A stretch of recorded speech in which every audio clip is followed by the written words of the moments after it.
Xander, great day. Started off with a big bang at 1 and then steady Eddie, but I watched you coming home a bit. Short game, totally on point. Yeah, to play good golf around Riviera, you got to sort of fire on all cylinders, and we've been able to do that the last couple of days. And just wanted to give myself a shot tomorrow. I see Pat still making birdies, so he looks like a tough man to beat right now. Slippery one on 17. If you're not familiar with that green, we saw golf balls being pulled off the front of 17 all day. We even brought up on the broadcast, you're not careful, you could putt it off the green from back there. At any point, were you thinking that? Thanks for the commentators. I'm glad I beat the odds in that one. But yeah, for sure. It's fortunately it was into the wind, actually, which helps a bit. Did that actually cross your mind, a breeze on a putt like that? Yeah, a little bit. I mean, I'm taking everything I can. Right. If there's no wind or if it was even downwind, that putt would be near impossible. So very happy to two-putt that one. All right, we've talked a lot about your friend Patrick all week because he's been leading really out of the gates, and we talk about home course advantage, yada, yada. You were born and raised not too far from here. You played, amateur golf, junior golf, etc. This isn't exactly an away game for you very much either. You're familiar with this property. No, the first time I played it was on tour. Really? Yeah, probably my sophomore or junior year on tour. We got bad intel because we had you playing in a AM event. San Diego State played here. Yeah. I wasn't on the team. I went to Long Beach State my freshman year, so they qualified for nationals and got to match play, I believe. That was here on property. But, yeah, I mean, my first time on property here was for sure on tour. All right. Wow. Okay, yeah. So your good friend, your partner in two-man, etc., right now, likely projecting in the final group tomorrow. How cool is that going to be? It's going to be fun for you guys. Obviously, will you needle each other a little if you get to that point? No, it's a pretty comfortable pairing for us. We play a lot week in, week out, and we both love to compete. So there's nothing more than we'd like to do is compete in big events. And we've done it a few times in the past and taken shots at each other, and it's something we talk about and something we want to keep doing. It's going to be a fun Sunday. Thanks for your time. Good luck out there. Thank you. Thanks, Xander. Hey. Take care. Thank you.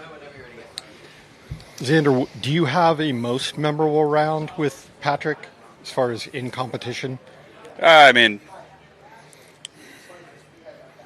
his putt at the Ryder Cup probably stands out for me in my most recent memory. Just something that I knew he's capable of, and in a moment where things were really against him, he sort of walked through the fire there. So that's sort of what I can think of now. I mean, competition-wise, though, going head-to-head in a big event. Yeah, I mean, we've played in the final pairing a few times or a couple times, I should say. I got the best of him at Travelers. He got the best of me at BMW. So we know where we stand and how we compete against each other. How many times do you think you guys have played together, practice rounds, competition? Yeah, we don't get paired. Tuesdays? We don't get paired much. We joked about how we never really start Thursday, Friday off together very often. Probably because we play Mondays and Tuesdays very often as well. So a ton. Would you put at dozens or hundreds? I mean, I'm not sure. There's an easy way to go about it. My 8th year on tour, I don't know what number it is for him, but for the last 3 to 5 years, it feels like we've played a few Monday, Tuesday games. You guys have been teammates so many times at Zurich and President's Cup, Ryder Cup. Is there something where maybe this doesn't happen anymore, but like the first time you guys actually were put in that position and where you had to beat each other, was there something sort of funny about that or sort of like strange? I don't think so. I mean, when we play on Mondays and Tuesdays, we're trying to beat each other. I think the only time we're really rooting hard for each other is when we're playing in team events. I mean, we joke, I'm rooting for myself harder than anyone else, and same goes for him. But of course, I'd like to see him to do well. But when we're in the final group together, it's pretty obvious what we're trying to do. Have you ever signed the wrong scorecard before? Signed the wrong one? Yeah, Jordan got DQ'd last night. Have you had that situation happen? No, I don't think that I have. I know Jordan is. It's really unfortunate. This is a tournament. He's a big pull for us. He's a top 3 pull for us on tour. So it's not good that he's not here. How would you feel about moving forward, not keeping your own score? If that was like automated, whether it was a volunteer, it's one of those things where it's like it's been part of golf forever. But yeah, it's part of the tradition of the game. I mean, Jordan, he knows what happened, and he was really sick, and he had a rough last hole, and I can see how it all went down, and I heard he had to go. I kind of asked some questions around the locker. I heard he had to go to the restroom, and came back like a minute later, and the card was wrong. So it's like maybe there needs to be some sort of softening on the rules, but for the most part, we all kind of know what goes on in there, and it's really unfortunate it happened. Softening, probably a poor choice of words in this case.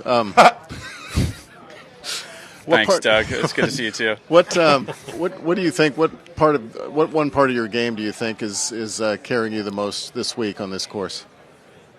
I'm not sure. I feel like all parts are pretty solid. I started to hit the driver better yesterday. Thursday was a little shaky, and then today felt pretty good. And I started to hit some really nice shots into those par fives as well, where you have to sort of capitalize, including 10. It's a course where if one thing goes a bit off to the sides, you got to rely on other parts of your game to get up and down. And of course, there's certain areas of course you can't leave yourself. And today, when we were out of position, we did a really good job of putting it back into a place where we can get up and down from.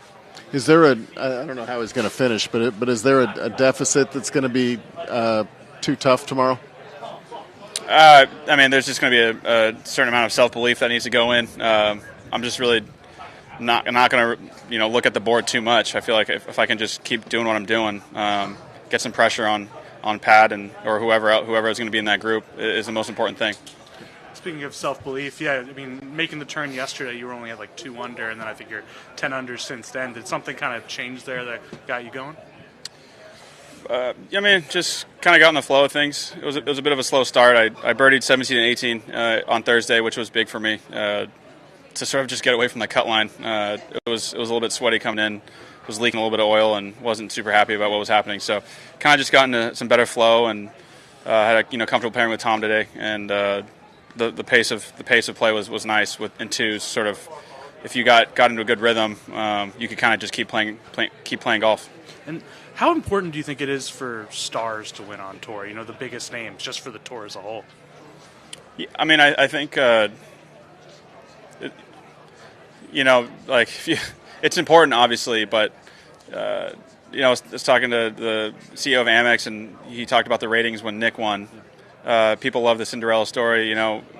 I'm not sure what the ratings were for Waste Management, but Charlie being sort of, I'm biased, obviously being from San Diego, but him being one of the older guys trying to win out here, being a younger crowd. It's sort of the beautiful thing about the PGA Tour. Anyone can win any week, and there's a lot of stories that go around. Xander, knowing Pat as well as you do, what is something about him that you admire most that not all the obvious stuff that we see necessarily, but what do you admire most about him just as a friend and as a confidant? Something I admire, he's very thoughtful. He comes across really quiet at times, but he's a really thoughtful friend, and he does reach out to me when we're on different sides of the coast just to check in and see how I'm doing. And people don't really know him very well, but he's a good friend when it comes to things like that. So I'm not sure that really answers your question, but he's just one of my good buddies. Thoughtful. Yeah. Thoughtful is probably the key word. Yeah. Xander, in your opinion, what makes the 10th hole a good golfer? You hit a really good shot off the tee. If you have the right club to hit it in a sort of like just over that left bunker, you can open up the hole. In order to hit it there, you have to hit either like a high fade or have a perfect sort of draw 3-wood. If you hit a driver there, it's probably not going to sit just because it doesn't have enough spin. And then if you hit it in the wrong spot, trying to execute your shot, you play like yesterday. I had spun up a 3-wood way short right, and I was looking, to chip it into a bunker or chip it, 60 yards away from the pin or 40 yards away from the pin, and had a pretty hard up and down. So I think reasons like that make it a fun hole. Xander, obviously still a little bit of golf to be played here, but I'm wondering what is your recent record against Pat playing in matches? I mean, we have like a 1-to-1 in head-to-head in final groups and tournaments. I think we were tied in that 1-to-1 count. It looks like he's going to have a pretty significant. I don't know if I'm in the final group or not, but he's going to have a pretty significant lead. Yeah. So, what about just playing like on the road, or if you guys get rounds outside? I'm not sure. We play. We do play a lot of team games, whether it's against Sam and Scotty or Jordan and JT. we like to mix and match and play really fun games. It's something I love about the job. Do you not usually play against him then, or are you? We do anything. People need us. You know what I'm saying? To split us up as teammates, but we'll do whatever. It's not a big deal. All right, cool. Thanks.